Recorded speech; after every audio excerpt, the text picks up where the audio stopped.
What's up, Leaf fans? Thank you for joining us for another episode of our podcast. And this is going to be a rough one. There's going to be a lot of hot takes for this one. I'm pretty sure there's going to be a lot of different hot takes. And, you know, let us know your comments. Let us know your thoughts on the kind of things we're talking about. And we're going to remind you guys at the end of the podcast that not this Friday, but the following Friday at 8 p.m., we're going to go live and we're going to take your questions live and we're going to discuss the Toronto Maple Leafs and the state of the Toronto Maple Leafs with you guys. And this way we can get everyone's input on this. So stay tuned to that. And away we go. So where are we going to start? Oh man, I think we should definitely start off with playoff review, kind of like report card style, Mm-hmm. just like how James Mm-hmm. Myrtle does it. Yeah, James Myrtle. Yeah. Um, Man, it really looked like it would have been our series. We're up 3-1 in the series, and just after that game, downhill. Yeah, I think, I don't even know. when the Leafs were up 3-1 and considering, the two games that they won to go up 3-1, they were pretty dominant games overall. Like the Leafs played good, they won a nice 2-1 game and then the next game they scored four goals and they won it pretty handily. I was like, if the Leafs were to continue in this manner, playing defense, and the forwards scoring, we're getting depth scoring. We got Jason Spezza scoring. We had Joe Thornton scoring. We had a bunch of guys scoring, and I didn't see them letting up the way that they did. It looked like Game 7 was the Leafs were playing a regular season game in the playoffs. Yeah, no, it's like the whole narrative of the team changed after what was it, game four? Mm-hmm. Like 5 through 7, like everyone was just asleep. There was nobody that I saw that stood out. Obviously, that I think it was game 5 Yeah. where Marner had that delay of game, which costed us potentially the series winning uh, Yeah, that game was brutal. When I was watching that in real time, you see him in the middle of the ice all by himself. You're like, he's just all gonna the he's gonna time. wrist this Mm-hmm. down, wrist it down, Yeah. or slap shot it down. Whichever way you like to clear the puck. But then he just went underneath it and he lifted it into the stands, and I was watching it with my neighbor, and we were just staring at each other like, what just happened? Like And there's no excuse for that type of play in this level of hockey. Like you can't you be lose your taking those focus type for of one dumb second. Yeah, penalties. yeah. It's Nylander skating backwards, and he's in a sort of a battle to get to that position in front of the net, and he loses his balance. That's not a great penalty to take, but at least he's battling to get to the front of the net. It's one of those things where Leaf fans always want their players to do. You want them to battle and grind and get to the hard areas.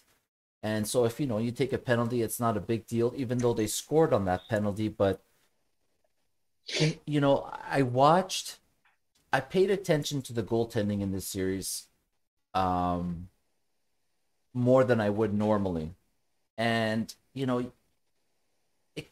what I keep coming back to is, Carey Price let out a lot of rebounds, and he wasn't spectacular but by any means. But when the puck was in and around the net, that butterfly style of spreading your pads and covering the bottom of the net is a very effective style of keeping the puck out of the net. And I just found that like every time that happened to Campbell, he would start starfishing and he would quickly lose his position in the net. And every single time he did that, the puck ended up in the net. Like Mm-hmm. there was that one game where they scored the two goals in front of the net, and it was just, him trying to get his glove on the puck and he couldn't do it. And then, he lost his net in that other one where the Leafs reviewed it, and it was another horrible review in this series. Yeah, Montreal pulled one, and then we pulled one. It's just yeah. It's just that game overall was a game 5. It was just horrible calls all around. Um, that yeah. a game, I think game 6 though for me was the most. Oh, hurtful one. I think like coming back from a what 2-3 goal lead, 2 games in a row. First of all, just and you're controlling overtime. You're what was it just like 15, 15 to 10, 2. 15 shots to two, Yeah. and we let in 1 goal on 2 shots It just seemed off of like a every single time the German. Leafs made a mistake, they scored. And yeah, we made the costly mistakes. We didn't make like minor mistakes. Montreal made minor mistakes, but they were able to recover from that. Yeah, I mean, But it's true that, I mean, they had turnovers too, and their goalie wasn't great. I mean, their goalie was good enough in that, when you see a game 7 battle between two goaltenders and then that Gallagher wrist shot goes in like 5 hole, man, I was completely deflated. I don't know how the Leafs on the bench felt, but they were like, the odds are stacking against them minute by minute. The longer you go without scoring, and then all of a sudden they score that weak goal. It's just it's always something goes wrong to kind of stack the odds against the Leafs. And if it wasn't Tavares getting hurt, and if it wasn't Muzzin pulling a groin, and Nick Foligno having that back injury that made him completely useless, yeah, I mean, like, the first thing I said was, my brother was over last night, and I was like, you can't overcome this many injuries to key players. It'd be different if Galchenyuk and Ingval or, like, Mikheyev got hurt, but like once Tavares and Muzzin, it just it was the curse, man. The curse came back. I, yeah, no, it's you can't do anything about injuries, and at the end of the day, it's not really an excuse to not play well. it's We not. still I had mean, plenty they of they healthy could have players still like played a very good game, and they refused to play a good game. So it Matthews, Marner. Marner really pissed me off this series. Like I've never seen this type of gameplay from Marner at all. Like he wasn't doing a single thing right. he hasn't scored in Nylander 18 playoff games. I can't even fathom. I can't. since I can't 2019, fathom that. I can't even come to since yeah, terms with that stat. Like, since 2019, he has not recorded a off single a leg, off a shin pad, off a skate. something. He's around the net often enough where, like, you should be able to find a way to put the puck in the net once, and it's Dude, like, didn't he score that one penalty shot goal against Boston? I think that was in 2019, I believe. was that the first game of the series? Might have been. I'm not too sure, but I'm pretty sure the 1 goal he had was uh that penalty shot. Here, I'm gonna quickly check it. I think the last time I was just looking at this the other day. I think the last time Mitch Marner scored a goal in the playoffs, I think it was Boston game 1. Yeah, yeah, he had 2 goals that series, 2 goals, 4 points. Yeah, I mean, he he's just been consistent. 4 assists in the last 2 playoffs. Um, and actually no, yeah, sorry, 4 points, 4 points, 4 points, and then 9 points in against Washington, which my apologies, not Washington, Boston. One Four thing I points one thing against I want to Washington. double check is I was looking into something. I was what is it? Toronto Maple Leafs, and then the playoffs. There was one stat I was looking up. I'm trying to figure out what it was.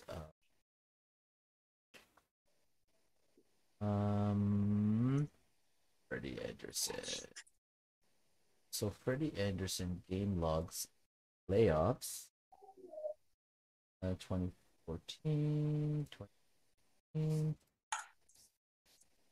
Yeah, Washington. So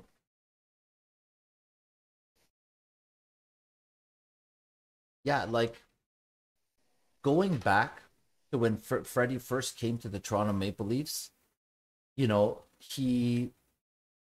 never lost 4 games in a row in the playoffs.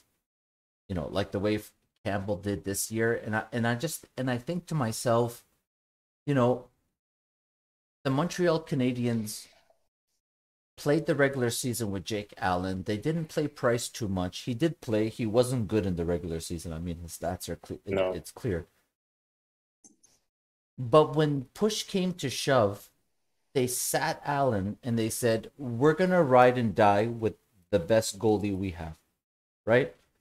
And even though they were down 3-1, and the Leafs came back twice on these guys in elimination games, but they squeaked it out. They never once said, "We got to sit Carey Price and maybe play Jake Allen." You know, they were confident in their goaltending, and the way we've flip flopped on Freddie Anderson is one of the most amazing things I've ever seen. Like, it's people in this town pretend like he's done in the NHL. Like, this guy can't play anymore. If he would have played Freddie, he would have lost for sure. Says who? Like, when you're up 3-1 and then you lose and it's 3-2 and then you lose again and it's 3-3. I mean, maybe you got to think to yourself, I know this guy has a 1.85 goals against, but like, there comes a time where like you just have to give the boys a different kind of confidence in net. I don't know. I just wish the coaching staff would have done something a little bit different. Like, they didn't take Marner off that line. And it goes back to Mike Babcock. Like, he refused to put Matthews and Marner together in the playoffs. Maybe there was something to that. Like, I don't know. I don't know about Sheldon Keefe. I seen the power play struggle. What is it like? Mitch Marner had 2 power play points in the last 31 regular season games. That's incredible. I mean, like, how does the coach not make a change? How do you not Yeah, drastically change? And I think we'll definitely have some coaching changes in regards to our special teams. I don't think yeah, Malhotra is working out right now. like, you definitely have Like to make a we're change on the coaching side. I mean, I just personally, as just a hockey fan in general, not just a Toronto Maple Leaf fan, I see 2 names that are free agent coaches. I see Gerard Gallant Gerard Gallant. Yeah, and I I see love that guy. Bruce Boudreau. And Mhm. these guys have historically had a lot of success in the NHL. Why wouldn't I hire one of those guys over Sheldon Keefe, who was handed a Ferrari? But he decided halfway through the season that, like, I'm gonna take this Ferrari and I'm gonna put like a Fiat 500 engine in it, and it's gonna still run faster than all the other Ferraris. Mhm. It's a lot like the Edmonton Oilers. I mean, the season ends, they got swept, and then their GM comes out and says, "Yeah, we're gonna sign Mike Smith for another season." I don't know how a general manager can say something like that. I don't know how he That gonna lose it. guy's I would have fired him right after the press conference, to be honest with you. that guy's so old. Oh my God, Mike Smith, man. I mean, who's their backup? Koskinen. Like even that signing was pretty bad. Like, and I think that signing was the thing that got what's his name, Shirelli fired. Oh yeah, Yeah, so yeah, they have some huge goaltending issues. the thing, the overall, like, underlying story with goaltending in this city is, you know, fans for 2 years now have said, like, why don't the Leafs go get Markstrom or Demko or Koskinen or Holtby, or let's go sign one of these free agent goalies, and then maybe we trade Freddie, right? I mean, that was pretty much the talk last off season. And then now you look at all these goaltenders, they're all in the bottom of the NHL. Like, Markstrom didn't do anything in Calgary. Demko wasn't able to save Vancouver. Even though their stats are decent, I mean, these are not the kind of guys. The overall, arching story about all these goaltenders is they all wanted to become starters later in their career, in and around 30 years old. I mean, it's too late to be a starter at 30. I think if you don't have the pedigree to be a starter by the time you're 26, 27 years old,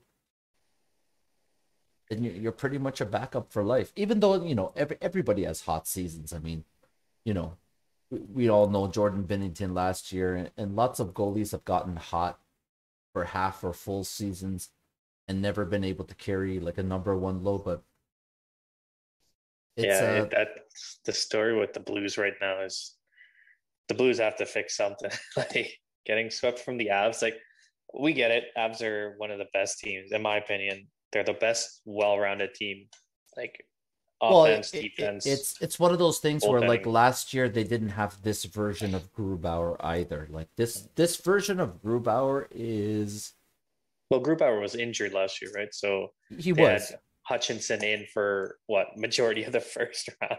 The guy was winning playoff games for them. he Oh, was got a little Hutch. And now he's starting in the AHL for us.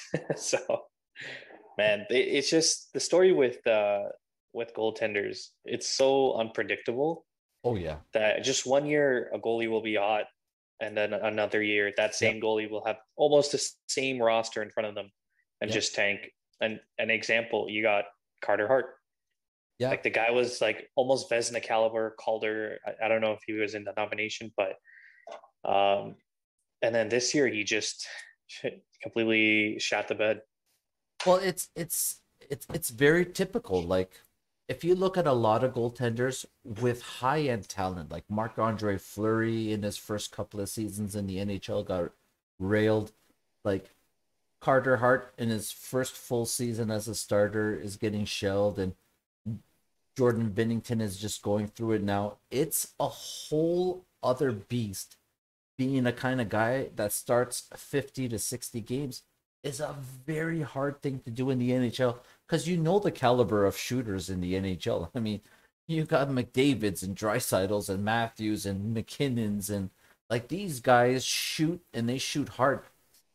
Yeah, It's hard going up against these guys on a nightly basis. That's why when I see a proven guy like Frederick Anderson, I say, it's tough. This guy's going to be gone. I don't know what the insurance policy for the Leafs is going to be behind Campbell next year because if they go out and spend 1.5 to $2 million on a backup, regardless of who it is, whether it's, I hope it's not David Rittich or Michael Hutchinson. I no, hope it's somebody off the free agent market, but I really think they're just going to re-sign Freddie, just a short-term deal, maybe a 1 to 2 year deal, um, and kind of see where the market is at after. Because I don't think there's a lot of free agent goalies right now. Correct me if I'm wrong. based on what But Cap they're Friendly is saying, based on free agents, and if I sort by goalies, I'll just quickly read off the top five there.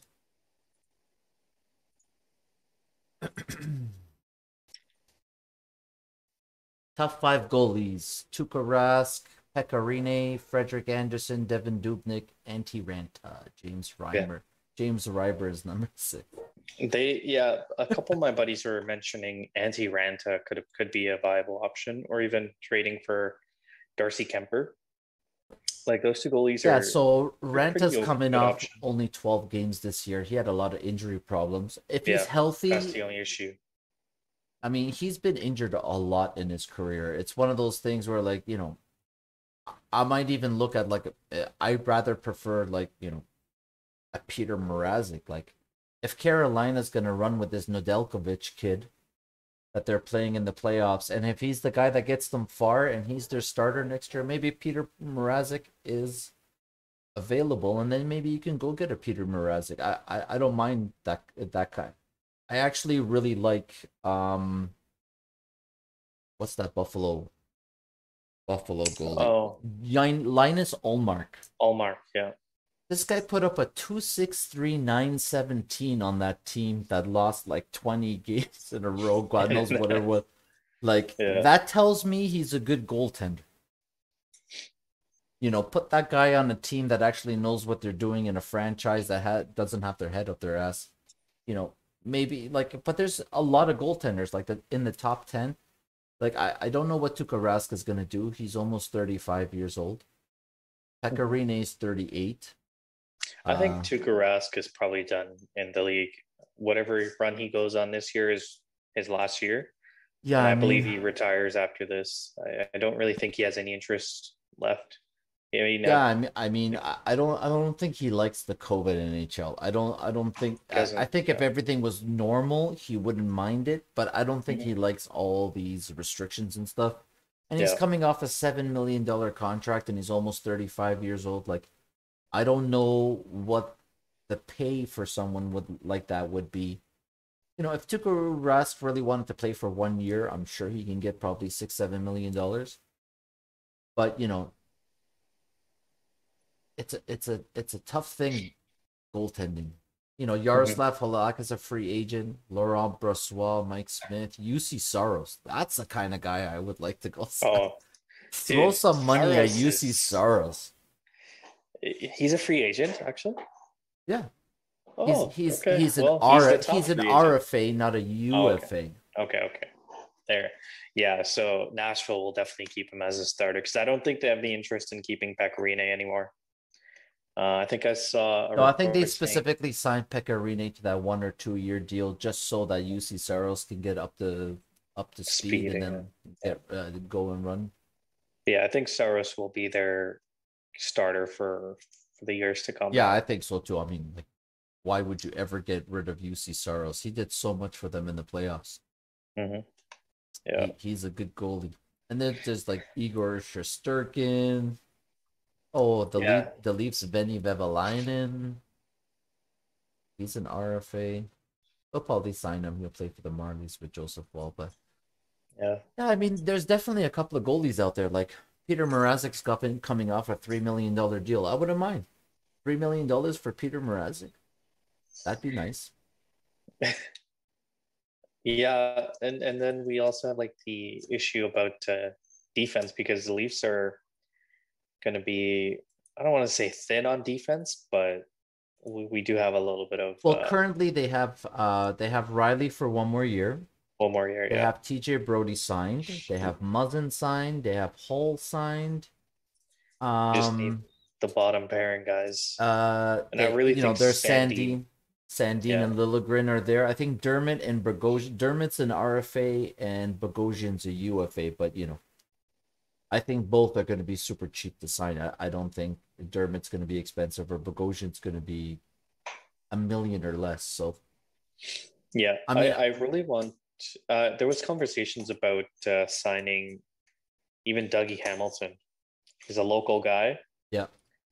If we make some Well, space, you could see maybe a potential Riley trade or yeah. I I don't think know. I think this is the off season to really think about moving Riley. He's got a year left on his contract. He's a very good serviceable defenseman.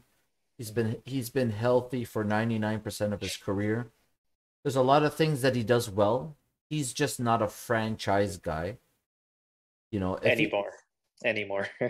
Yeah, He I used to mean, be, I'd he say, he but was he had for that that one one year season. he was one Yeah. season he was a franchise guy, but for a $5 million defenseman to add to a team that's already good, I think Morgan Riley has tons of value. And I'm really not saying that like the Leafs should trade this guy because he's no good. I like the guy. It's just it's time for a change. The core needs a shakeup in Toronto, and it's definitely Matthews, Tavares, and Nylander at this point are going to be your three guys, right? Like you're going to live and die with these guys. I think Marner's at a real crossroads, and I'm trying to become one of those like super realistic hockey fans. Like I know that a team like Montreal is not built for the regular season; they're built for the playoffs. And they know the way officiating is, and they're gonna be rough, and they're gonna they're just gonna smash your face into the ground, and they're gonna check you, and they're gonna, interference and hooking and holding and everything. They just That's what neutralizes skill in the playoffs, and why not? Is My your dog my freaking dog out? my dog no my dog just stole his pair of slippers. A slipper, yeah. I could see it in the he, background. he's he loves slippers. Every once in a while he just gets an idea. He's like, if I just go grab a slipper and no one's gonna notice. But he runs into the family room where everyone's sitting around. It's so stupid. Oh, But yeah, it's we'll sit over here. And like I think in general, I've come to the point that you don't need so much skill. I'm done with like adding the Thorntons and the Spetzas and all this skill into your bottom. It's a waste of time. Go get a whole bunch of people that just hurt and hurt and hurt and hurt. I mean, I agree to that point, but I think Spezza is one of the best pickups we've had in the last few years.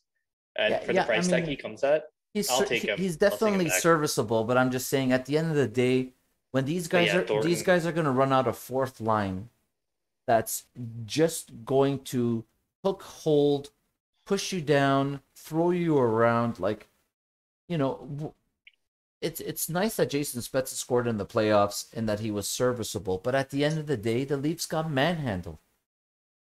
The Montreal Canadiens were like, we're gonna go to war, and the Leafs were the only ones with casualties. Like, I want a team that hurts people. It's not gonna, you're not gonna get anywhere with just skill. Like, Yeah. So like for next year, we have only how many forwards? One, two, three. The top four guys. Then you have Kerfoot, yep, Mikheyev, Engvall, and then Adam Brooks. He's an RFA. That's fine. So we're gonna lose potentially Riley Nash, no, Wayne yeah. Simmons, Nick Foligno. 100%. He's going back to Columbus. I'm pretty sure he's already Well, hinted listen, that. I don't want him around. Yeah, I think he's. Yeah, it was a waste of a pick, but we kind of already knew A that. But first round and two fourths. yeah. So that was a waste of a pick. And then we got Yeah. Alex Galchenyuk. I'll take him back for about a mil and a half. I'll take him back. Jason Spezza, 100%. I'll take him back. Give him a million even. Um, he's 100% deserved a spot on this roster. If he wants to play, I'll play him. But that's as far as I'll go. Joe Thornton, like I love the guy, but no, man, I can't do that. We can't You're do it anymore. 41. You're 41 years old. You're a Absolutely. Hall of Fame guy already. Just call it a career, sign a 1 day contract in San Jose if you want to retire as a Shark, Yeah. or maybe even a Bruins if you feel nice. But no, Yeah. it, I don't know what to say. 20 points in 44 games for Thornton. Yeah, I mean it's okay, but like he's been injured for a bit. Yeah, but the I just don't think he can problem with keep Thornton up. was he wasn't here for the regular season. Yeah, He was about adding leadership and all yeah. these intangibles for the playoffs, and it's the same result. And I just don't think that's the type of like we have veterans on the team. Like we just can't rely on like all veterans, like bottom six. Like if we just have all veterans, like we're the actual players. You know what I mean? I Like we mean, have four if you think about captains. the most effective players in the Leafs lineup in the playoffs, you're thinking about Engvall, you're thinking about Mikheyev, Kerfoot. You know, they're not necessarily big and they're not necessarily bruising, but they were hard on the forecheck. They were fast. If we had a bottom six built up nothing but guys like that, this series would have ended a long time ago.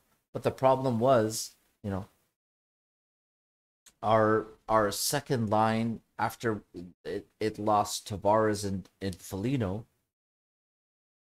it's pretty much exactly what happened when Nazem Kadri got suspended against the Bruins. It took our advantage away of having that third line center that was better than their third line center. Like man, that Felino really like at the time he was a good pick. He's getting a point per game for a bit, and then like I just thought I he know was. he had the injury. He had the injury in game two, I believe, and then he was out for like 4 games. Man, that was such a waste of a pick. Well, Like that's the thing, right? you, Like you can't foresee injuries. He came here healthy. He looked pretty decent in the first couple of games. You're like, okay, well, I can work with this. He can work with this lineup. But then all of a sudden, like, he slid awkwardly into the boards and then he tweaked his back and and yeah, like that was injuries the happen. Injuries happen as a part of sport. Like you got to expect that. But man, like when you have a healthy player, Marner, Nylander was amazing. I'll leave him out of this, but mm-hmm. Marner, Nylander, Tavares. Yeah. Tavares was injured. That's Yep. fine. Yep. Matthews, like I know Matthews has been injured earlier on in the series with his wrist, and I'm pretty sure they're going to come out with a statement within the next couple of days or something that you know He's gonna have surgery on his he's wrist or going to something have like that. some sort of something on his Yeah, surgery yeah. or on his wrist, or he's been battling with the lingering wrist or injury. But Well, you can tell that's he still just no wasn't. He excuse. just wasn't shooting. I mean, He just like I didn't see Matthews genuinely trying, which was no, kind of upsetting, man. Like I don't I don't I see don't see that how drive. he can do it. Like there was two guys interfering with him every single time he was Every on the single ice. yeah. He wasn't even near the puck. But that's I, but that's the referees, right? That if that's what the refereeing is like in the playoffs, if the NHL wants to say, um, we don't want to be like any other major sport in North America where we call the rule book for the superstars. You know, Crosby's at home, Obi's at home, McDavid's at home, and now Matthews is at home. You know, all the four leaders if you want to have a all hanging playoffs out. completely devoid of talent, I mean, you say you don't make enough money. You say, you know, you don't market your players enough. There's a lot the NHL doesn't do for its superstars because they love this idea of parity. It's like if we just throw the rule book out the window and just let barbarian hockey rule in the playoffs, he's like it'll even itself out. That's how 500 teams like Montreal all of a sudden have a chance. Because technically they shouldn't have a chance. But what happens is, you know, you even saw it in Game 7. They showed it on national television. Montreal player grabs a guy by the face and drags him down backwards. They're like, that's not an interference call. But TJ Brody touched an arm. That's Cole Caulfield. That's a penalty. It's a penalty. Are you for real? Yeah. I I don't like complaining about the refs just because every team has their issues with the no calls. But man, the refs are just horrible on both sides. Like they miss calls on the Habs, the games that we were winning, and then they miss calls on the Leafs when we were losing. And definitely that's the slippery slope with the officiating. If you're gonna put away the rule book, you Just can't call some put it all ticky tack away. bullshit on the third in the Yeah. third period. So, Yeah. but if you just call the rules, like when Gallagher comes on the ice and he skates across the blue line and smokes Matthews, who's nowhere near the puck, and his stick goes flying, if that's interference, then that's interference. Just call it, and then the game becomes a regular hockey game, and then we just play hockey. Not this form of like, okay, it doesn't matter if you're Matthews or McDavid. The guys who have shovels in their hands and shovel the puck in the net, those are the guys who are playoff heroes. If you really think about it, the Justin Williams, you know, the David Bolins in Chicago, those are the guys who scored all the important goals. Why? Because they had shovels, like real shovels, and they were just shoveling pucks into the net. There's no skill to their game, but those are the guys that we remember. You know, we don't remember like you know, Austin Matthews versus Washington in overtime, and that puck came off the glass, and then he picked it up and he like lacrossed it into the top of the Shoveled net. it. But we That was one don't, of my favorite goals. isn't it though? Oh, But we what a don't. guy. But you don't get moments like that because they just let these grunts like neutralize skill, and it's like, what are you watching the playoffs for? Just want people bashing people each other with inside the head. I'm like, that's not hockey. Like, yeah, like you've certainly seen like hockey evolve over the last like 5 years. The every Exactly. single playoffs that we've been in, I've seen how the team progress, but even just the style of hockey has been so different. Like I don't even know how to describe it anymore. It's just we You Leafs just had no excuse to lose this series. Yep. Yeah, and it's like, you see the Islanders do it to Pittsburgh, and you saw Boston do it to Washington, and then you saw the Montreal Canadiens do it to the Leafs. It's, why GMs even try to go out there and start drafting talent? It's these guys are not winning based on skill and talent. These guys are just like, we are going to smash Sidney Crosby into the corner, and the refs are not going to call it, and we're going to win. Just like same way, Winnipeg shut down McDavid. I mean, the Edmonton Oilers got swept. They didn't have a chance. Yeah. And Yeah, it's it's like, too bad then. it's just crazy. All these superstar players are out of the playoffs, and you know, it's hard for McDavid to go from the regular season where he scores 105 points, and then all of a sudden it becomes so tight and so aggressive, and then none of the penalties get called. It's impossible for McDavid to adapt to something like that. People say he's a choker, he's a loser, he's this. It's impossible to adapt. It's like, imagine what it, like, I'm in IT, right? So let's say I'm a programmer. If I program in a certain language, and all of a sudden they said, "Hey, as of tomorrow, you got to start programming in a whole different language." I'm like, "Well, how you can't change my job that drastically and expect me to be just like adapt like that." It's I don't know why the NHL is like, from regular season to playoffs is like this crazy, but like It's teams like different. Carolina and Carolina love it, man. They're built for that kind of hockey, Carolina. Yeah. When you It's tough to. I mean, as a GM, you definitely see what the formula is to win in the playoffs, and it's not about having, people say like the Tavares signing was no good in Toronto. I don't think the problem is Tavares. The poor guy only played 9 minutes in this whole series. To even point to him at all is beyond ridiculous. But like, the Leafs have spent a decent amount of money, but we're trying to supplement our skill with older skill. That's I yeah. don't. I don't like that. Like I get that every team needs veterans on their team, but Mhm. I don't like the thought that okay, the veterans are gonna lead us to the cup.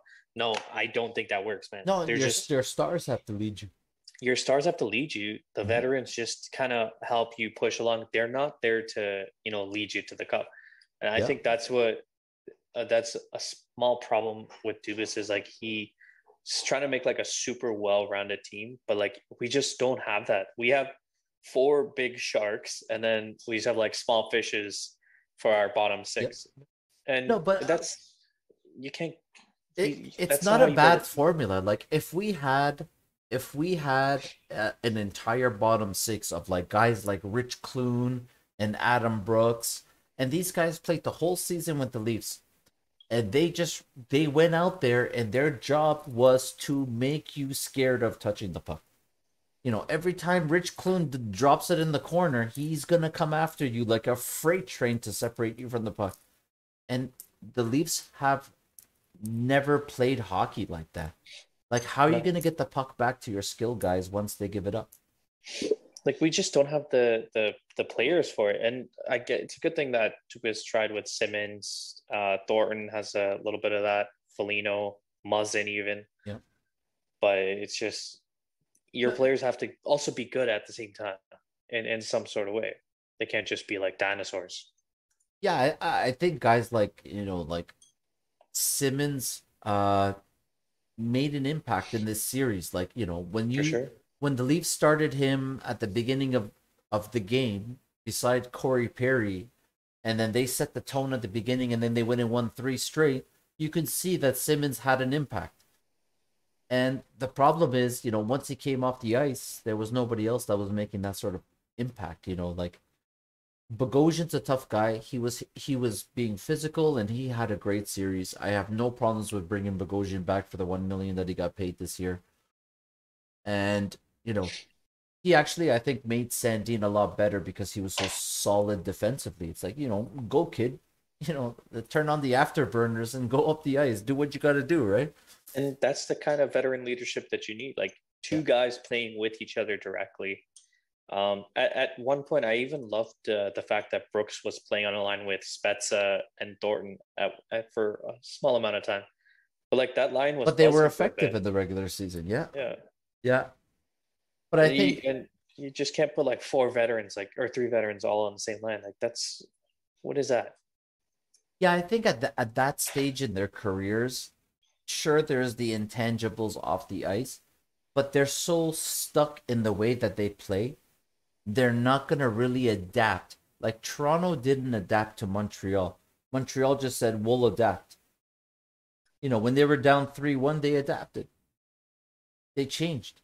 They said, okay, this is what we got to do to be successful. Let's go out and do it. And you know, you see that first goal in game five, I think it was, when Sandin had the puck on the boards, and I don't know who it was, Corey Perry. He just came down and just, or Josh Anderson. He went through Sandin and he coughed up that puck. That puck came across and was in the top corner. Like, you know, you need lines that play like that. Like the New York Islanders pay Matt Martin to play hockey right now in the playoffs. Like, Yeah. you need players like that, and it's about time we gave up the idea that we need to go out. Like I don't mind keeping Jason Spezza around. He's useful, but the Leafs got to go get some like real bruisers. Like I'm talking real bruisers, energy Right. guys. Dude, Ryan Reeves got suspended, what, 2 games for that? Yeah, I don't know For what that he was doing after stupid. the whistle. He had his face in that guy's hand, and two refs are trying to rip him off. He, first of all, slashed Grubauer in the head Yeah, the back of the head. and then slams Brian Graves into the ground. Stupid. I've Yeah, never but seen a you nine. saw that Graves hit Yeah, right like before that too, right? Though. I've never seen a 9-minute power play in a hockey game Yeah, ever. Colorado was like, it's game over. 9 minutes, we're gonna score Oh, at least 3 goals. the score was like what, 6-1, 7-1 already by that time. Yeah, But I yeah, no. don't. So here's another bonehead move. You have a guy in Marc Andre Fleury who stood on his head in round one. The only reason why you're in round two. And then in round two, you Play start a Leonard. goalie who hasn't played in forever. Yeah, Who no, tells that you who tells you he's got legitimate head, like he's got emotional problems that he deals with on a daily basis.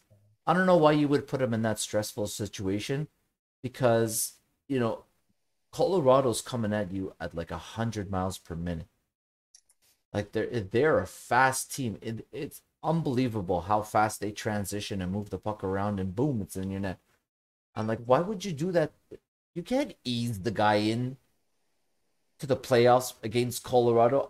I would understand if they played him against Minnesota, because Minnesota is one of those grinding teams. They grind out goals. You can maybe kind of, try to slip him in a couple of games there. But game one, Colorado's been sitting there waiting for you. You just played game seven, and they put Leonard in net. I was like, as soon as I saw Leonard was in net, I messaged my brother. I said, listen, I swear to God, I'll even show you the message. I'm like, Colorado is going to go through Vegas like a hot knife through butter. And then I went and did something, and I came back, and I was like, I thought it was 7-1. I yeah, was like, that's what happens when you have a well-rounded team, like, and they all put in the effort. yeah, McKinnon, Rantanen, Landeskog, yeah. One Cat, thing they do well with Kadri. signing defensemen in Colorado is, it's not based on, there's super talented guys, but it's not like they're looking for names or looking for name brands, right? It's like Colorado spends 20 million on defense. 20 million. That's bottom five, Okay, and that's bottom five in the that's NHL. not bad. That's bottom Yeah, that's seven pretty in the low. NHL. Bottom seven in the NHL. Mm-hmm. They're right below.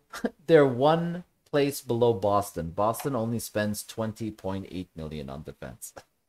It just goes to show you, like, if you play defense as a team, you don't need the Bobby Orrs and the Zdeno Charas, and you don't need name brands. You just need guys who play defense. Yeah, Like, honestly, when I looked at it this season, I'm like, oh, Boston lost a bunch of guys. Who's their defense? And then I look at the names.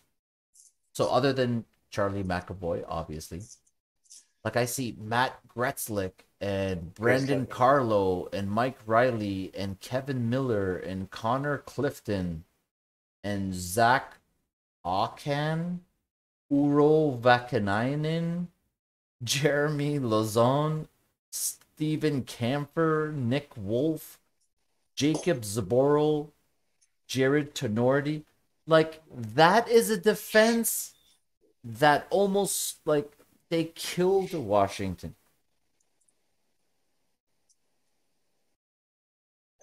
Like all these, so three guys of all those guys I named, I think there's 12 guys there. Only three of them make 2 million or more. There you go. These guys have 15 defensemen and they only spent $20 million.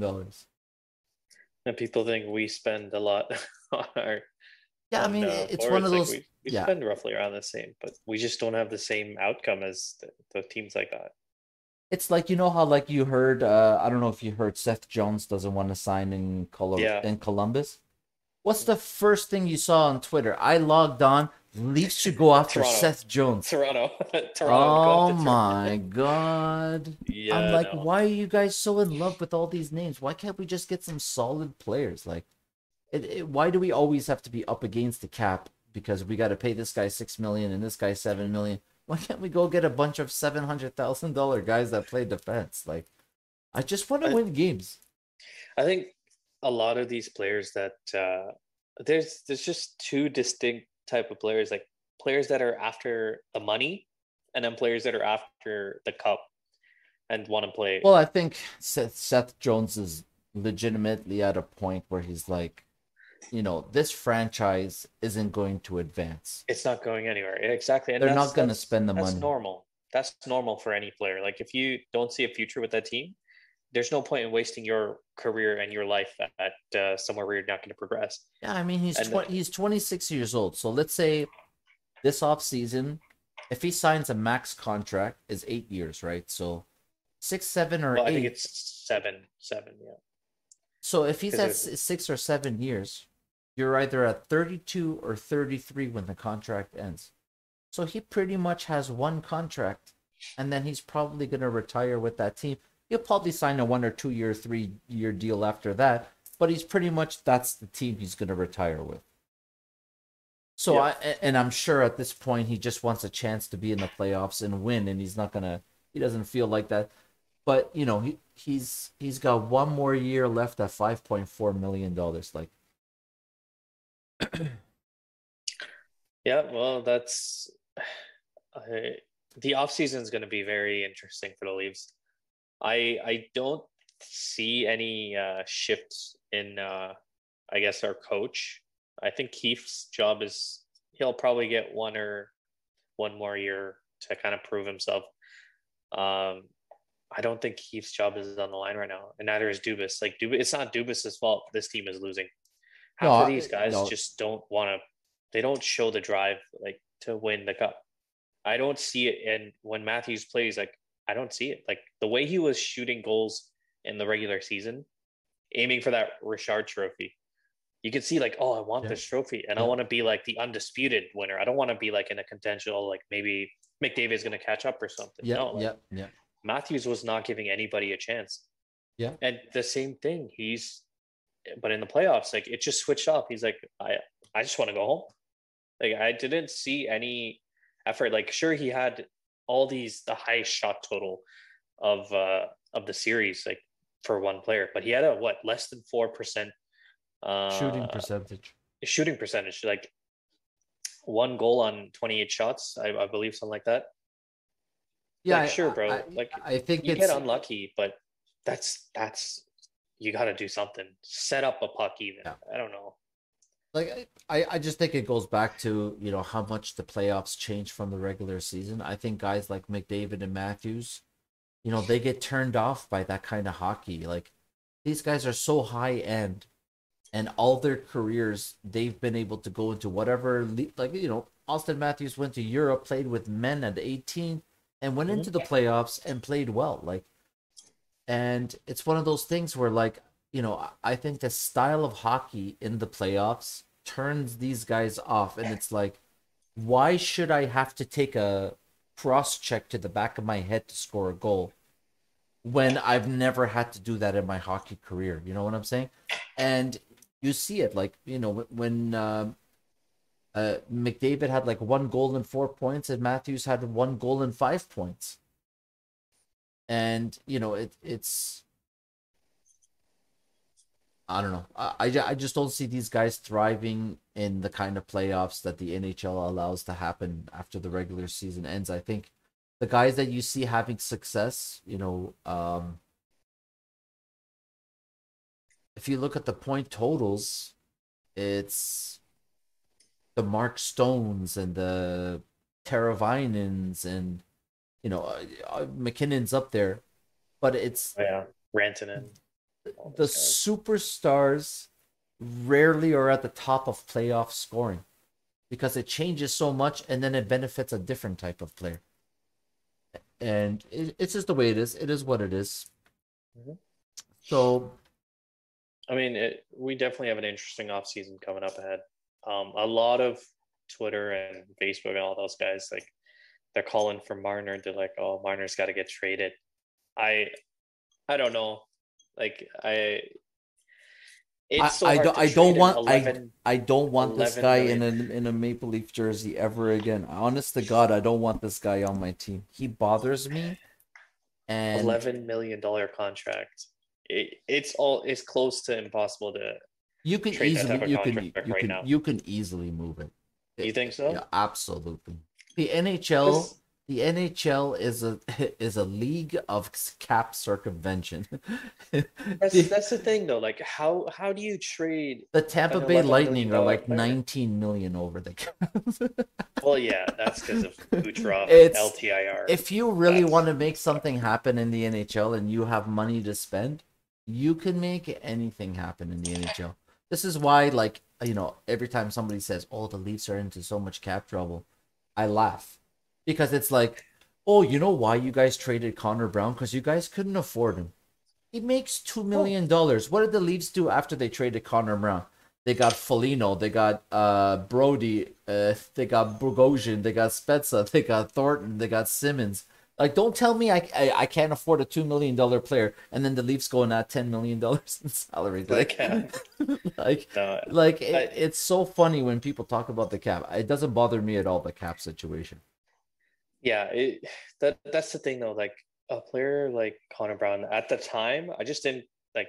I think the team felt there was not enough space on the roster for him. Like there was other players coming up, other players they were trading for, and I just think they were trying to even help out Brown. It's like we want you to succeed, but go to No, a different team. it's Same with Barabanov. Like we didn't have space for him, and we're like, all right, we're gonna do you right and trade you to San Jose. And the guy was yeah, like a but point here's the per thing game. about that, right? It's at the time the fan bases had no problems with trading these guys. But if you were in a game 7, would you choose Connor Brown over Joe Thornton? Of course, Yeah. I probably would. So Yeah, would like it's one of those things, right? I would want the other player, but the problem is when the Leafs choked 3 times, Connor Brown and Zaitsev were there. This very eager Ottawa Senators fan who tweeted me about 6 hours about the Toronto Maple Leafs, and I just kept tweeting back to him. I'm like, the Leafs live rent free in your mind. I'm like, yeah. obviously, you're not on here talking about the Sens because they're irrelevant. So you have Mm-hmm. to talk about a relevant team. But he's like, the Leafs are chokers. I'm like, you know who choked 3 times with the Leafs? Connor Brown. But you love him, don't you? You have his jersey. I guarantee you have his jersey right now. Yeah, Who else choked with the Leafs? Nikita Zaitsev. We traded him away too. We didn't trade Connor Brown because we didn't have room for him. The problem was the Leafs blew 3 series and this guy didn't score in the playoffs. For the same reason Andreas Johnsson and Kapanen were moved. They didn't yep, score against Columbus when we really needed that one goal. Our depth guys weren't producing. So the Leafs said, we need to find new depth guys. And Connor Brown, it's the same old adage. I mean, when the Leafs were hot garbage about 7 or 8 years ago, and PA Parento was their best player, when you put that guy on the top line in the number one power play, he scored 20 goals and had 45 points too. I mean, like, that's like how it when you take works. Connor Brown and you put him on the top line with Kachuk in Ottawa, he's going to score 20 goals too. He did. But at the end of the day, once you're on a good team and you're slotted correctly, and maybe Connor Brown is a second line left winger or a third line left winger, and you're asked to provide a certain amount of offense in a very limited role, like that's why Jason Spezza is so impressive. He plays less than 10 minutes a game, He's and on puts the up he's on the fourth line with shitty line mates, and he still produces 40 points. this guy puts up second line numbers like Yeah, he easy, does. like Yeah, top six numbers. yeah. It's nuts. Like that's why I'm saying like A lot this of guy should get a better role, man. I don't think this guy wants to stop. yeah. I don't think he's gonna end his career. I for sure the Leafs are gonna bring Jason Spezza back. I know that for a fact. But He's honestly one of my favorite players. he is. Now, like He's one even of my with the favorite players. Senators, I used to love watching him growing up. Like Spets on the Sens, like Spezza oh, and that was Heatley such a were a treat. dangerous combination in Ottawa. Spezza Heatley, yeah. Alfredson, oh, good old days of the Sens. That was like lethal Sens, When man. the Leafs Yeah. used to beat them in the playoffs all the time. I mean, so one of the things that's actually very funny about that whole Leafs Senators and the playoff situation was Ottawa was always better than the Leafs in the regular season. But in the playoffs, the Leafs had the Joe Newendykes and the Gary Roberts. They had the grinders, and they would neutralize the talent, and they always found a way to win those series. Literally, what Montreal did to Toronto is what Toronto used to do to Ottawa every single year in the playoffs. We've seen it. We were there. I mean, that's why guys like Gary Roberts and Darcy Tucker and Ty Domi were so loved. They beat teams better than them, and Ottawa Senators were always a first round win for some reason. And Yeah. we need to go back to that, style of building teams and winning games because I think the Leafs go after skill too much. Mm-hmm. And, there's something to be said about, guys that hit you so many times that you pull a groin in game 6. You know what I'm saying? Like, Yeah. I don't know how many times Muzzin was, people launched themselves into Jake Muzzin, but eventually one of those times where he skates back for the puck, he's gonna pull something. Yeah, it was so strange watching that injury. On the replay, he's just skating by himself and then just pulls something. We're like, Yeah, oh, there we go. that He's groin out. muscle just snapped. Yeah, Maybe it's a hernia. I don't know what it is, but like at the end of we'll find out. you just knew he was done. Yeah. And I was like, the Leafs can't overcome their injuries, man. They went into it perfectly healthy, and shit went sideways real quick in this series for the Toronto Maple Leafs. Like I really want to see like honestly the one I guess silver lining is we have Nick Robertson and Rodion Amirov. Next year, I really want to see these guys in. Robertson for sure. I think he gets a spot. Like he's deserved Oh, for sure. a roster spot Oh, 100%. for This sure. guy's dedicated so much time to the Leafs. Yeah, He's next year is gave going to up be the year. he's gave up so much for he's like sacrificed everything, sacrificed the World Juniors, going home to see his families during playoff time, Yep. just to sit on the bench, like be scratched. Like this guy deserves a spot for sure, Yeah, and he's I think capable of. next year you're going to see guys like Sandin, Liljegren, and Robertson Yeah, play a lot more games. I think, you know, Sandine for sure as well. Yeah, Robertson is one of those guys who's so hard on the puck, and he's 100 miles per hour, and he's this guy. gritty, and he hits, and Montreal, they were calling for Cole Caulfield to be in the lineup. The guy didn't do fuck all, No, but Toronto should have been like, take Joe Thornton out of this series completely. This guy shouldn't dress for a game, and put in Nick Robertson or Stefan Nosen or what's it called, Riley Nash, Riley Nash. Yeah. because I mean, Riley Nash, like I'll give him, like he was okay. Like he didn't really have any impact, but yeah, yeah, but like we some. but we needed guys who just stifled offense. And Montreal doesn't have a lot of offense to begin with. So to stifle that offense was easy. But we didn't put out anybody who shut down anybody. You know what I'm saying? No, I agree. I agree. I just think, if I was up against a team like Montreal Canadiens in the playoffs and I knew how limited their offense was, so limited that they had to play Cole Caulfield to have any sort of offensive, you know, uh, confidence, I would play Stefan Nosen and Riley Nash, and I would just hammer down on that offense to make sure that these guys got barely any scoring chances. And it Yeah, just turns out that the ones that they got were, you know, Extremely unlucky loose pucks in turnovers. and around the crease, and you know, Yeah. finding people's skates, and you know, going in the net, and you know, that's just the way it turned out. But Like it's unfortunate. we just do some too many fancy stuff. Sometimes you just gotta Well, that Dermot spin play around normal. in overtime was prime example. Hmm. I've Too watched that fancy. replay maybe 20 times, and all he had to, he skated towards the boards, and he could have just been boop, and it was Hmm. out. Yeah. But he did the spin around because it's like, I want to hold on to puck possession. But you know, you instantly lost possession, and it ended up on the guy's stick. And then you saw the Galchenyuk spin around. Get it Yeah. on the boards and get it deep. That's all you got to do. Just hammer it on the boards, get it behind the net, and especially, you know, when you have so much what is it, pressure in OT. The Leafs never really got a chance in that OT because they got scored on 59 seconds in. But I'm pretty Yeah, sure that one the was OT brutal. would have gone exactly the same way. You know, Oh it's yeah. so heartbreaking. Especially after coming back from the deficit. Like the team is capable of doing it. They just don't do it. Listen, when Brody scored that slap shot to tie the game, and I'm like, I thought maybe for a second to myself, I'm like, this maybe this is it. Maybe, you know, all the you know, they had to piss us off, and we had to get those old feelings again. But somehow, like, you know, a puck goes in, and that's how they advance, and then we're like, okay, we're over that. Yeah. But No, the longer that overtime went, the worse the feeling got in the pit of my stomach. I was like, oh shit. Jake Muzzin had more goals than Austin Matthews. I never thought I'd see that. Yeah. Well, Yeah, that's man. the Toronto Maple Leafs for you. Same year or different year, same result. But isn't that my whole art?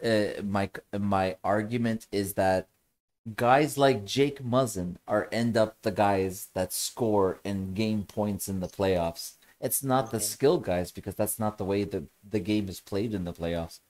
And It's because that's what really bothers me about the NHL. yeah, But it's like, you know, it's I don't know what they got to do to get Marner playing a different kind of game, but he needs to understand that, like, playmake if you're paid to be the playmaker for a 50 goal guy or a 40 goal guy or whatever it is, like, I don't know, man, you can't be an $11 million penalty killer. facts. Even if you are the $11 million penalty killer, don't take the penalty. Yeah, Like man. If five Okay, delayed you know what? games. You want to be an $11 million penalty killer? That's great. If Montreal doesn't score a single power play goal that series, you say good for you. But you can't be the guy who takes In the the penalty box. to put you down 5-3. I mean, Yeah. Oh my 5-on-3, man. It was so brutal when I saw that happen. I'm like, only. But the thing is, the guy's hesitant to shoot in and around the net when he has the puck. You notice that? How, like, Yeah, he doesn't like shooting. Marner doesn't like shooting. He's always looking for the pass, or it's just a little too fancy around the net. Yeah, like, you're trying to make regular season plays in the playoffs where it's literally people throw everything to the net, and then you get to the net, and then whatever happens in and around there, you might get a goal. But I don't know, man. Overall, I wasn't happy with the goaltending, and the defense is the only thing I was okay with in the playoffs. Yeah. I mean, in my opinion, I would say goaltending was still okay. I just Leafs didn't have any offense. That's what it was. Yeah, but so here's the funny thing about that argument is, as a Leaf fan, I heard that last year. Hey, Freddie Anderson put up a 1.85 goals against and a 9.36, but the Leafs didn't score. Okay? So why is it that Freddie is garbage, but Campbell has that excuse? It doesn't work. Yeah. If you're a fan of the goalie, either way, whether it's Freddie or it's Campbell, you know, if you want to say Freddie is the kind of guy who gives up weak goals, you know, in game one, when Paul Byron was on his knees and he put that puck top corner over Campbell, Like that's a game-winning goal. Mhm. Like game 6 in Montreal, Tyler Toffoli is 5 feet in front of and he just taps it in, and then it fell through the pads and it went into the net. And I was like, that's another weak goal. And then last night, there's the Gallagher shot, and then that power play goal that went through him. Like, you know, I don't know. I don't know how so many people can be in love with a goalie who did nothing but give up weak goals. I think the Leafs carried him with their defensive play. Yeah, I think it's a bit of both, to be honest. Like Campbell did give up some weak goals, like that Gallagher shot he probably should have had, but again, rebounds like our shot deflections, a power play goal, it's kind of tough to look at because Campbell did make some really good saves, but yeah, Yeah, I mean he's when you he's need an him, NHL goaltender. He's gonna make the saves, but he's there. Yeah, the thing yeah. becomes like it's just everybody fell in love with this guy really quickly, and we said, let's go into the playoffs with a guy with 0 playoff games and 70 regular season games, and we're gonna make this guy the guy. I don't know where the confidence came from. Well, I think it was from basically like just carrying us to like keeping us in first place for the most part. Is when Freddie went down, he took charge. Um, Listen, man, he kept us there. When the Ottawa Senators came back from that 5-0 game, who was in net?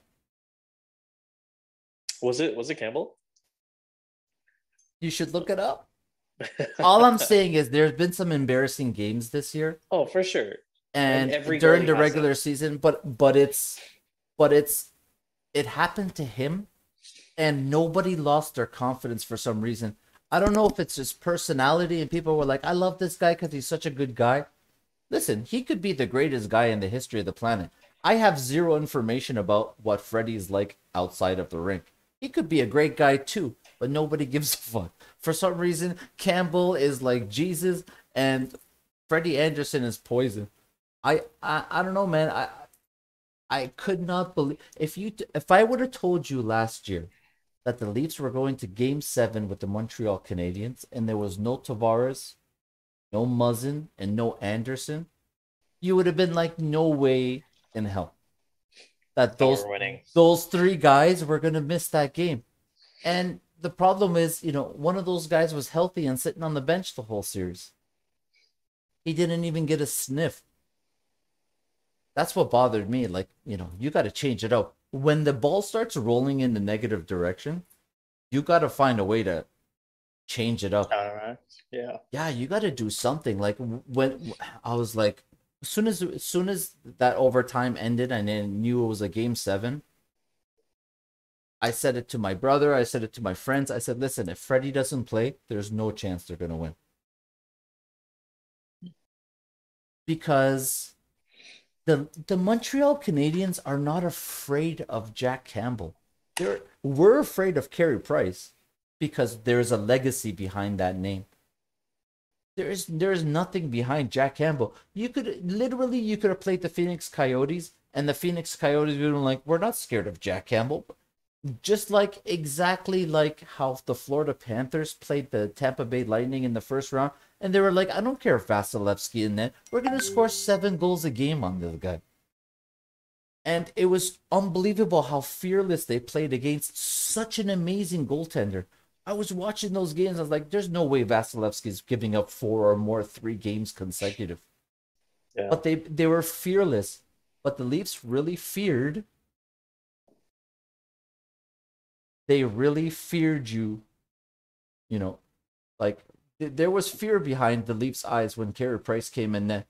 And I just think, if they would have maybe played Freddie or if they would have changed it up somehow, maybe you just mess with their mentality a little bit because they were down and out at 3-1. They looked cooked. Yeah. No. It was the what do you call the motivation was lost after that Yeah, game 5, and yeah. they just downhill. It just Price made some saves, and all of a sudden they just kept gaining confidence and gaining confidence. Or like, this guy's gonna do whatever he can back there to stop some pucks, and it's gonna roll in our favor eventually, and it did. I just didn't see the Leafs rolling with Jack like dying like going to battle with Jack Campbell is one thing, but like they were like, we're gonna ride and die with this guy, and I was like, but you spent $100 million to get to this point. The $1 million goalie is the guy. Give Freddie one game. I mean, Yeah. this guy has a Jennings Trophy. He was fourth in Vesna voting. Like, I can't believe how fast they gave up on him, and now he's gonna walk in free agency, and he's probably gonna sign in Pittsburgh. Oh, you think so? Oh, Pittsburgh needs a goalie, and I mean, they Pittsburgh will have find a way. this. They have this Smith. I mean, like both No, goalies weren't too bad in the regular season, no, trust but me. yeah, I guess When it they comes to might. Pittsburgh, when guys like free agents pop up, like they went after Gensel. When Gensel was available, they were like, "Done deal. We're gonna get this guy. I don't care what we have to give up." Yeah, Jeremy, that was a good signing. yeah, I mean, like they went out and got a bunch of guys. Like when James Neal came out of Dallas, Pittsburgh was like, "We're getting James Neal." Like Pittsburgh doesn't care. They will spend, they will trade picks. They don't care about picks at all. Like when's the last time Pittsburgh even had a first round pick? Like Similar to the Leafs, do whistle and give away our picks. But yeah, it's we'll have to see how that goes in July. imagine, so like let's say like Minnesota's out of the playoffs and they had to play Cam Talbot. I doubt they're gonna re-sign Cam Talbot.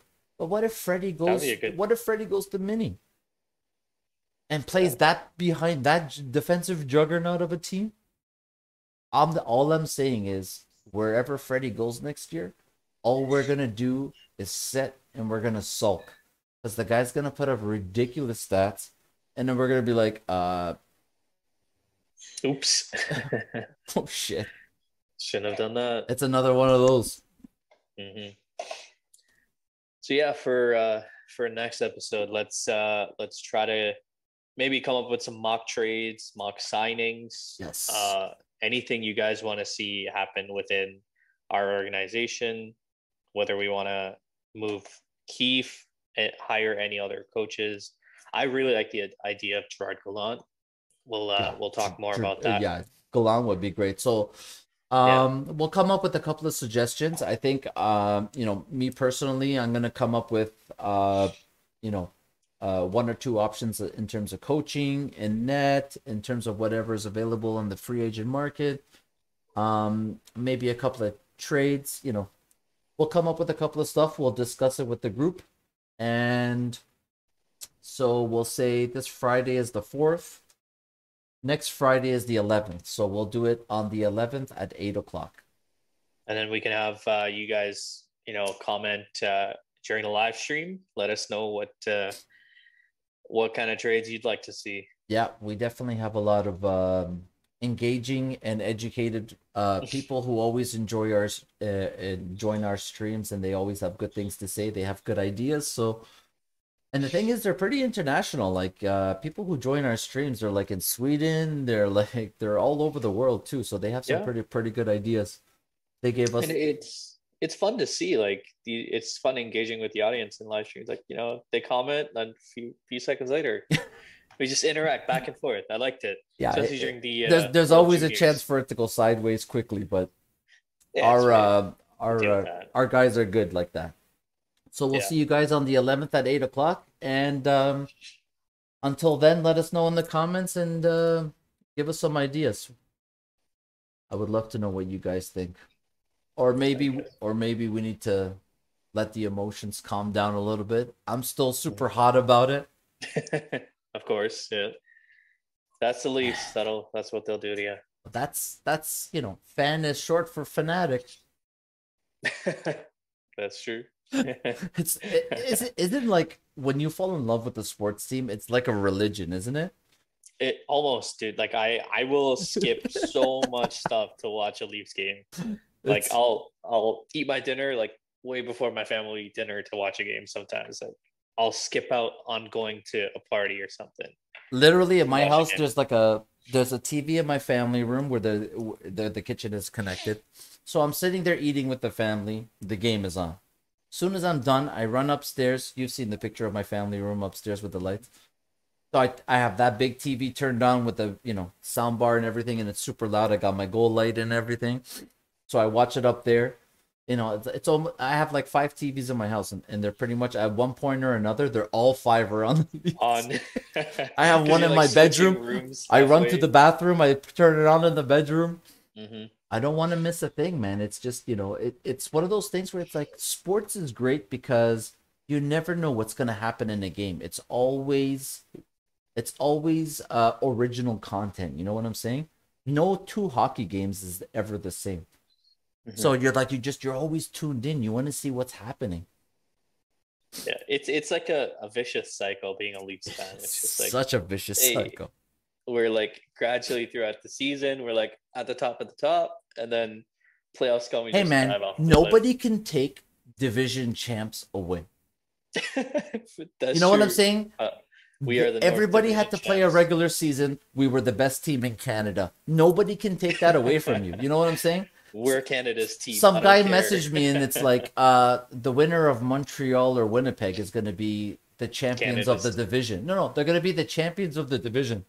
I'm like, bro, the Leafs are already the champions of the division. They're not handing out conference nothing this year. Like, Mhm. it's totally different. They've changed the format completely.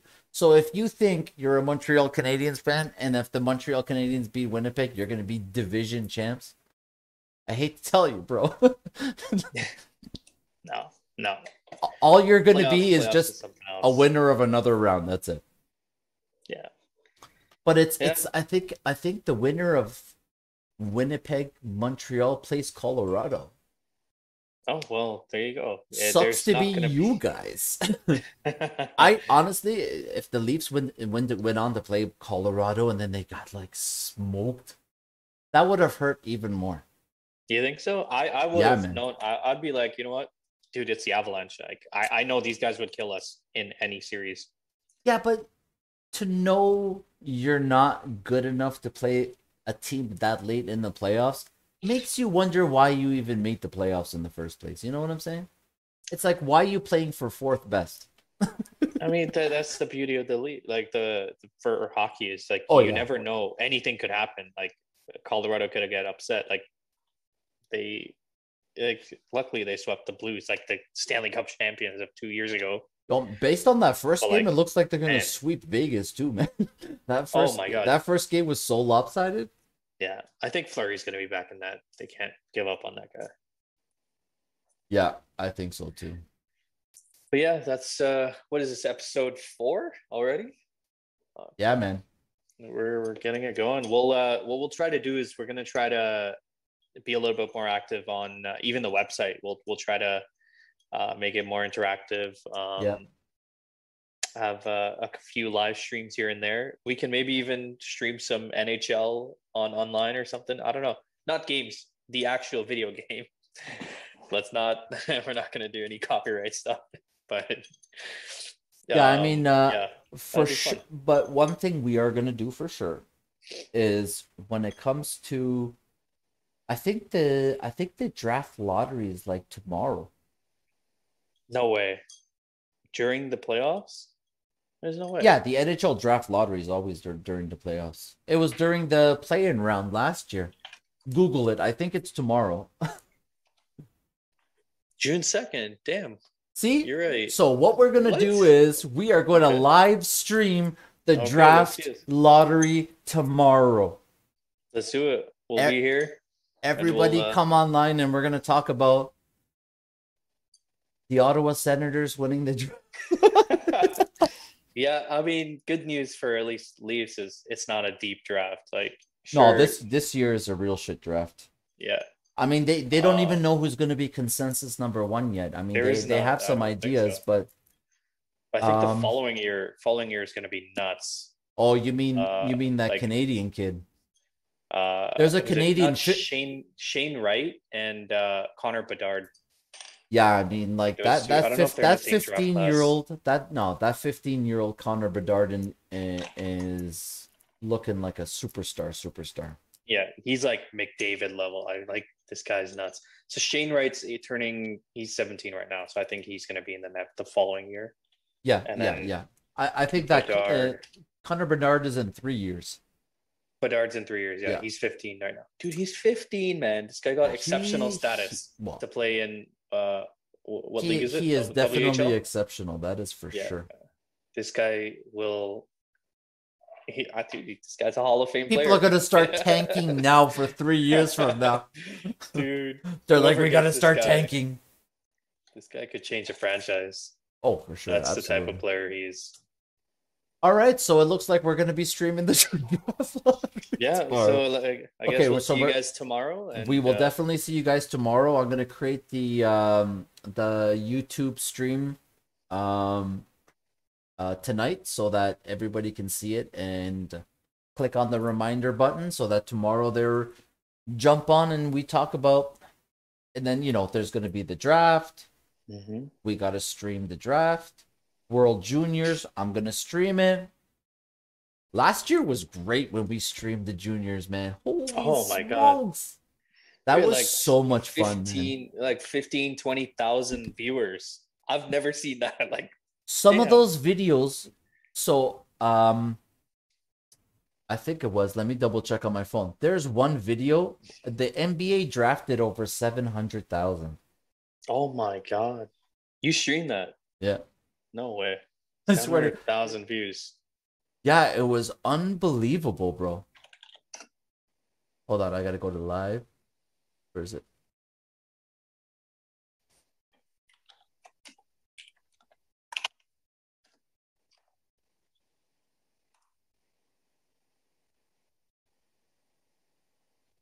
Yeah, there is. Where is it? My Brian Burke video got 500 hits. That went up. Where is it? Where is it? Yeah, I think one of those videos got like over 700,000. Yeah, That was that's crazy. nuts. Yeah, so we'll see you guys tomorrow, and bring your hot takes. Maybe we'll Yeah, see some trash talk in the comments. maybe we'll see a We'll, Seattle Kraken win the lottery tomorrow. I that's think they true. got odds at Third, yeah, third they're. best odds. Yeah. I think they're the third best odds right now. Man, Oh imagine they man, got the first overall pick and they're holding all the teams hostage. dude, they're already holding all the team shot They hostage. are, Like and they don't even have a coach yet. they they have. I think they have one player signed. Yeah, I don't even know yeah, his yeah. name. They do Like have they. just some He's random like a dude. kid out of college or something like that. Yeah, All right. that's pretty cool. All right, guys. So we'll see you guys tomorrow. Yeah, we'll see you guys Take tomorrow. care. Join. Thank you. We'll see you guys soon.